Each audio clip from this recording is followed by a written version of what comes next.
sung like that. It was hilarious. It had no look whatsoever. I mean, it remotely resembled what we did. Three-column picture. He has, we should have it. I was there. He hadn't made up a page in 40 years. I said, Ed, Greg likes to break these column rules. He says, Greg can do it his way. He would write that for Greg. It did not bother him one iota, because he knew he would never do it again. I don't know how many times I've walked in on Saturday morning down there, and, you know, it's rather quiet there. There's no lead on his typewriter. Miles would never write a headline for the Bulldog, and we would have a bunch of them, and us young guys had to put the Bulldog out. So he ups and leaves to cover a game in New Orleans. So we get about 50 stories and put them in a box and express mail them to him at the Roosevelt Hotel with a note saying, Ed, we sent them collect. Ed, I know you didn't want to leave without writing the headlines. And it cost him about. Jim took him down there, tennis player. Right. Yeah. And he turned out to be a total bust. And we had one other conflict. I hired Bob Hertz. I thought Bob Hertz was a good newspaper man. He was the first tough guy from the north we had. Jim didn't like it.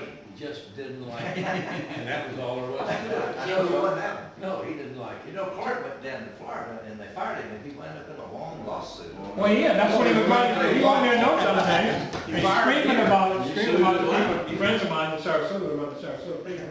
They wanted me to do something about it, and I didn't answer him. And then he sends me another email and said, well, I know you're close friends with Jim Benham, that's why you're not dealing with it. He said, Jim Benham, I have a suit that I had drawn for a back pay. I didn't know what the hell he was talking about. So he wrote Jim, and Jim sent me an email and tell me about Bill Clark. But Bishop said that's the only bad hire you ever made. Bill Clark. I was called to testify in that trial. Oh, yeah? Remember, Jim? I had to do a deposition. By the lawyers for the Journal Constitution. No, I'm sorry, by Bill's lawyer. And what I remember, one of the questions. You were reading your introduction. One of the questions that came up I read it on while I was on the stand was that the attorney, the Journal Constitution attorney, were doing cross-examinations, and he said, Mr. K. And by this time I was out of sports, but I was working the Saturday night thing, you know, and doing the entertainment and all that sort of stuff. He said, Mr. K, do you expect this jury to believe that you have stayed there long enough to sleep and get up and go to work the next day without going home? And I said, well, I've done it.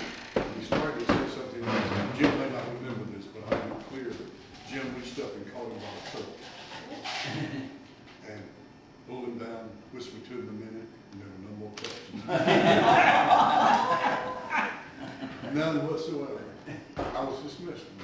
Because a big company just should not prevail over a little guy, so he got a little something. No, What was that Jackson boy wrote it all?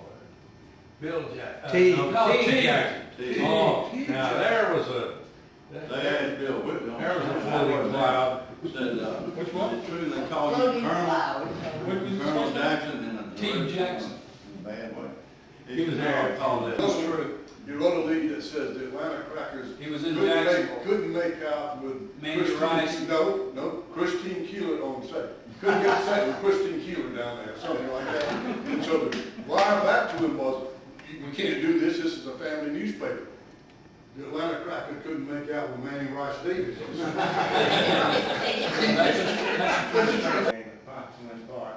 And they had this player called Terrible Tommy Gray that had scored like 60 touchdowns during the season. And so when he came on the field, when Hopkinsville came on the field, Terrible Tommy Gray went out there and bowed down before the crowd and he got this applause. Well, anyway, this was Castleberry's senior year at Boys High. Boys High beat Hopkinsville 45-0. And the next day Charlie wrote Terrible Tommy Gray lived up to his nickname. He was terrible.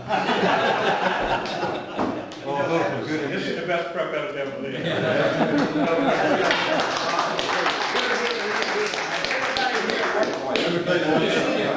He sent me to read Gene, still. now writing for the Georgia Trend. Gene, I believe, is writing better than he ever has. Thanks. Very good. Actually, I'm gonna sue because. But who's the best high school player you ever saw? I'm sorry. Best high school player? And I ever saw, I would say Castleberry and Gene Chandler. You did see Castleberry? Oh, yeah. Yeah. Who's Gene Chandler? I don't know him. He was down passes, jumping up like Gilmer. I asked Shorty Dole, who was coaching boys, how good Castleberry was. He said he was so good that I had to take him out of the game to hold the score down. And that's like I heard that. I always thought one of you guys should What have happened done to a book on Castleberry. He got You know, killed be a during the good war. way He to got find killed. Atlanta and then some early days, Georgia Tech and Tech. They got killed tragically in this good story. And he went Never, down. Well, that's right. never found the spot, never found the plane. Yeah, the plane fell down, kind of like the older Kennedy boy.